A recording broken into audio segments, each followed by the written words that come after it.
Bracket is a very useful and powerful technique in classical mechanics. It gives the geometrical structure of phase space transformation. It provides the link between the classical mechanics with quantum mechanics. In our previous module, we have discussed Lagrange bracket and Poisson brackets and their properties. Now, using the Poisson bracket, we shall search different constants of motion. In this module, we shall search for constants of motion. Next, we shall find the condition for canonicality using brackets. Then, Hamilton-Jacobi equation will be discussed. Now, constants of motion. By a constant of motion, we mean a function in the phase space which is independent of time and whose value is constant for any particle or point. Let capital F function of small qi and pi in the phase space. It will be a constant of motion if ddt of capital F equal to 0. ddt of capital F means the total time derivative of capital F, which gives first order partial derivative of capital F with respect to small t plus Poisson bracket of capital F with Hamiltonian capital H equal to 0. Since capital F function of small qi, small pi does not depend explicitly on time t, so we have first order partial derivative of capital F with respect to small t vanishes. Thus, using this we get Poisson bracket of capital F with Hamiltonian capital H equal to 0. So, one can say that if capital F function of small qi, small pi is a constant of motion, if we have Poisson bracket of capital F with Hamiltonian vanishes. Let us check the other constants of motion.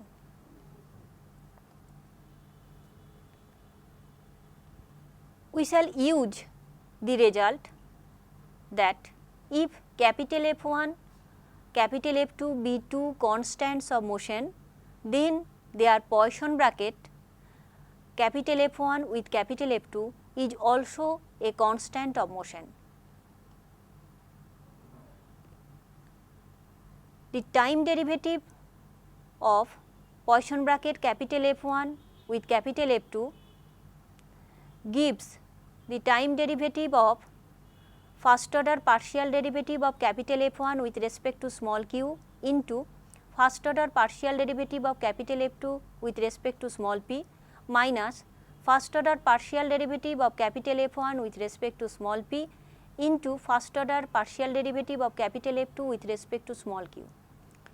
In this line, we have just used the definition of Poisson bracket of capital F1 with capital F2. Then, taking the derivative, we get 4 terms and those 4 terms are written within the third bracket in the next 2 lines. In next 2 lines, we have used the result that order of differentiation can be interchanged. Changing the order of differentiation, we have written those 4 terms here and we have arranged the terms in a useful manner so that these 2 terms can be put like this and these 2 terms can be put like this. These 2 terms can be combined as the Poisson bracket of first order ordinary derivative of capital F1 with respect to time t with capital F2 plus Poisson bracket of capital F1 with the first order ordinary derivative of capital F2 with respect to time t. Please note that here we have used that the DDT operation and del del q or del del p can be interchanged.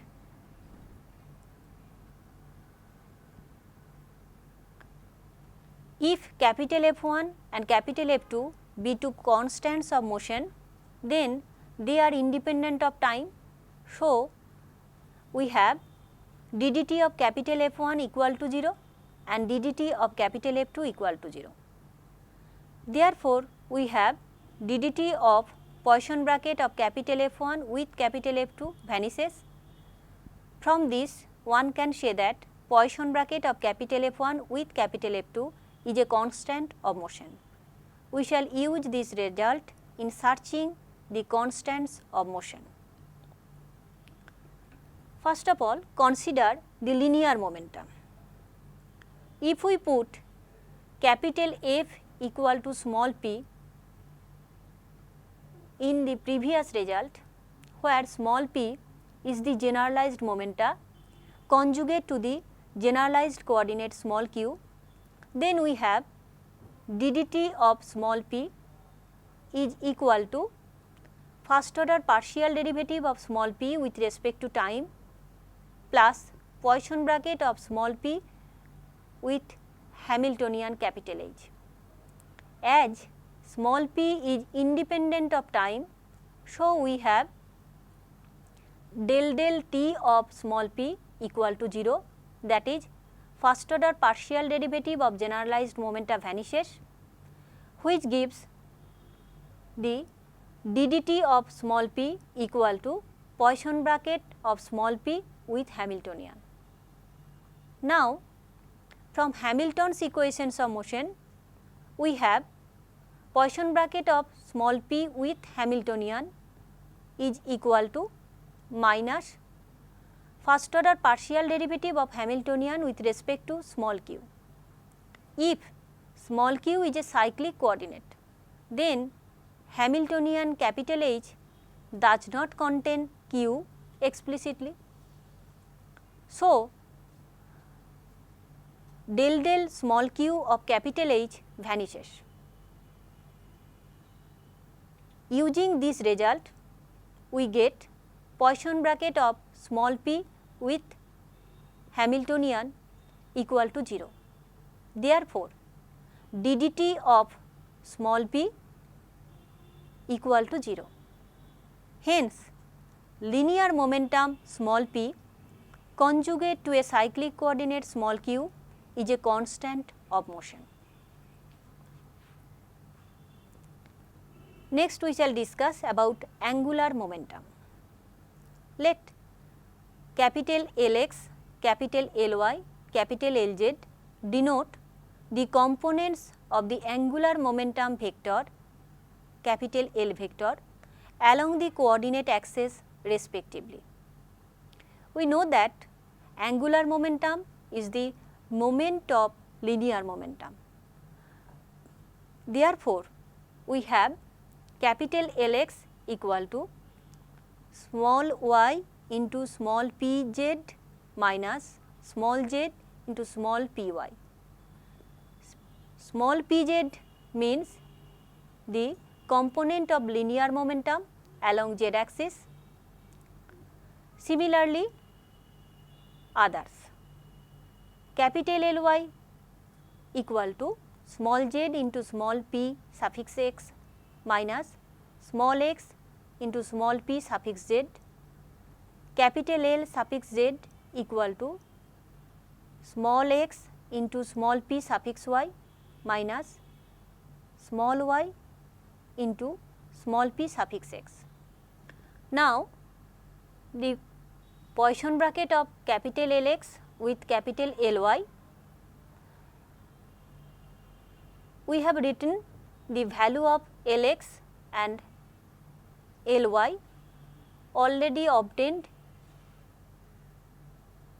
and putting these value we get the result which have been written in the right hand side of this line. Then we have separated the terms using the property of Poisson bracket. Then again we have used the property of Poisson bracket and we get these results, which is nothing but the component of angular momentum along z axis, that is capital L suffix z. Please note that other terms vanishes. This term vanishes since we have proved that Poisson bracket of capital F1 with capital F1 vanishes.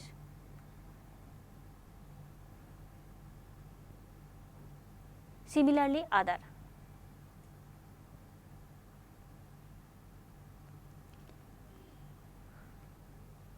One can obtain the results this one and this one in a similar way. If capital Lx and capital Ly are constants of motion, then their Poisson bracket is also a constant of motion.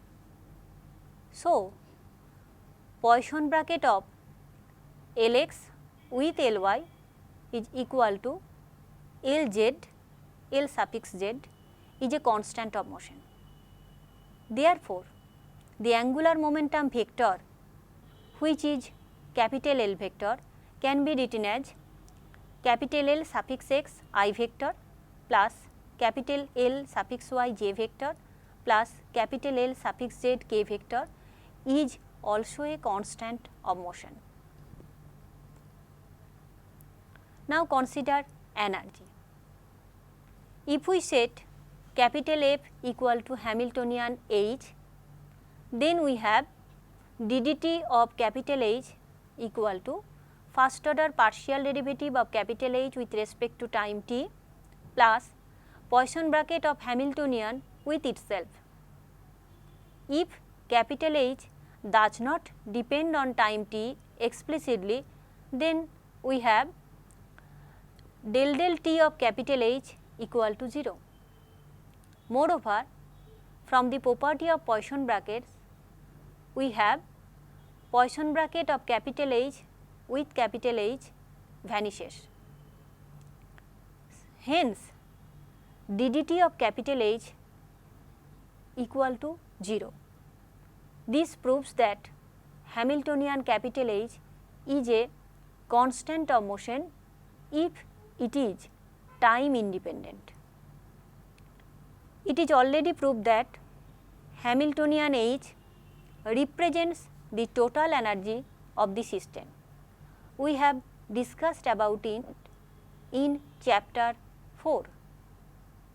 Therefore, the total energy is a constant of motion if the Hamiltonian does not depend on time explicitly. Let us find the condition for canonicality. Here we shall use the Poisson bracket in searching the condition for canonicality. The condition of canonicality can also be expressed in terms of Poisson bracket. Evaluation of Poisson bracket is very much convenient for practical purpose. So, let us try to find the condition of canonicality in terms of it. In a canonical transformation, small q, small p and t transforms to capital Q, capital P and t. The same time parameter t occur in both the phase spaces spanned by small q and small p and capital Q and capital P. Small q is the generalized coordinate, whereas small p is the generalized momenta. These are in old coordinate system, whereas capital Q, capital P are in new coordinate system.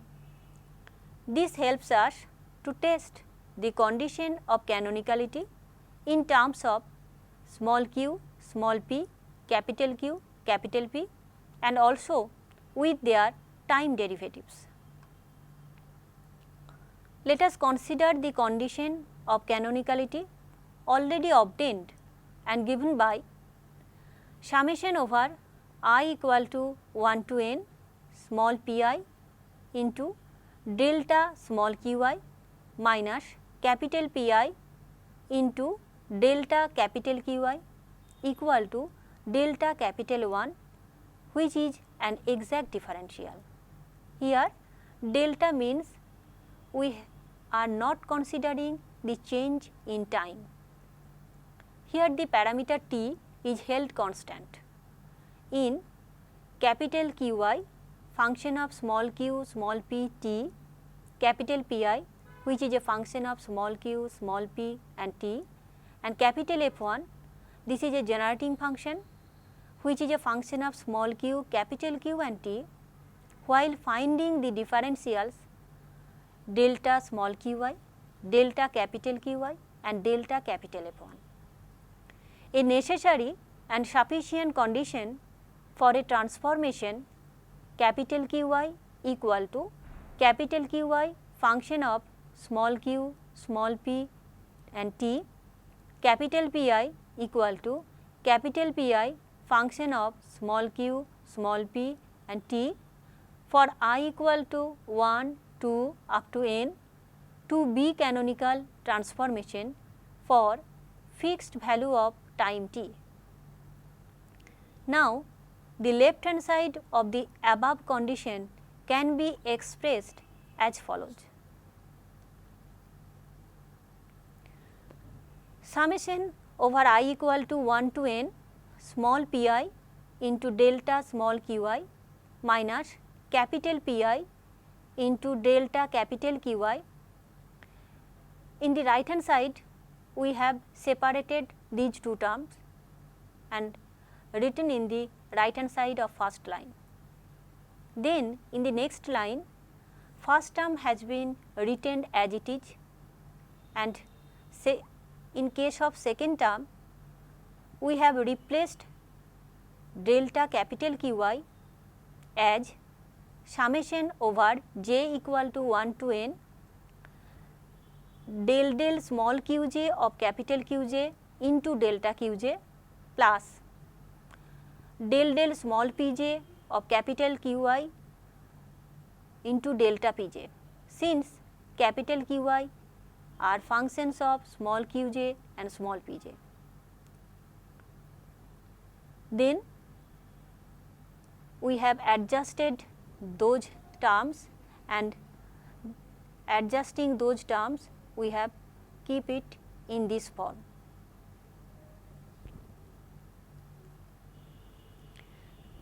This expression will be perfect differential if this can be written in this way, that is first order partial derivative of small pj minus summation over I equal to 1 to n capital Pi into del small qj of capital Qi with small qk equal to del small qj of small pk minus summation over I equal to 1 to n capital Pi del small qk of capital Qi. On simplification, these can be written as this, that is del small pk of summation I equal to 1 to n capital Pi del small pj of capital Qi equal to del small pj of summation over I equal to 1 to n capital Pi del small pk of capital Qi, and del small pk of small pj minus summation I equal to 1 to n capital Pi del small qj of capital Qi equal to del small qj summation over I equal to 1 to n capital Pi into del del small pk of capital Qi. Here small qi and small pi are independent variables. Therefore, the above conditions can easily be shown to reduce in terms of Poisson bracket, as Poisson bracket of small qj with small qk equal to 0, Poisson bracket of small pj small pk equal to 0, Poisson bracket of small qj small pk equal to Konecker delta jk. We have already defined Konecker delta jk, which is Konecker delta jk equal to 1 for j equal to k, for j not equal to k it vanishes. This gives the necessary and sufficient condition for the condition for canonicality of a transformation. If one uses the inverse transformation and proceeds in the same way as above, then the condition for canonicality can be obtained as, instead of small q, we shall get the result after replacing small q by capital Q. We get this result after replacing small p by capital P. In this result, after replacing small q by capital Q and small p by capital P, we get this result. Remarks: knowledge of Hamiltonian is not needed to judge the canonicality of a given transformation. Moreover, any specific property of a dynamical system is not needed for this purpose. The system must be holonomic and we have the number of degrees of freedom of that system. So far, we have discussed the detail about Poisson bracket. It is a very useful technique. The condition for canonicality can be obtained in terms of Poisson bracket. It is very important in searching the condition for canonicality and testing some phase space transformation whether they are canonical or not. Now, we shall test some problems for canonicality. Now, let us solve some problems. First problem: show that the following transformation is canonical. Capital P equal to half of small p square plus small q square, capital Q equal to tan inverse small q divided by small p. The given transformation will be canonical if Poisson bracket of capital Q with capital P equal to 1, Poisson bracket of capital Q with capital Q equal to 0, Poisson bracket of capital P with capital P equal to 0. Now, let us find the partial derivative of capital P with respect to small q, which gives small q, whereas the partial derivative of capital P with respect to small p gives small p. We have calculated these from these relations. Now, we are finding the partial derivative of capital Q with respect to small q, which gives this, and calculating the partial derivative of capital Q with respect to small p, we get this. Q has been given here. Now, Poisson bracket of capital Q with capital P is defined as this. Using this value already obtained, we get after simplification that Poisson bracket of capital Q with P is equal to 1. So, the transformation is canonical. Let us consider problem 2.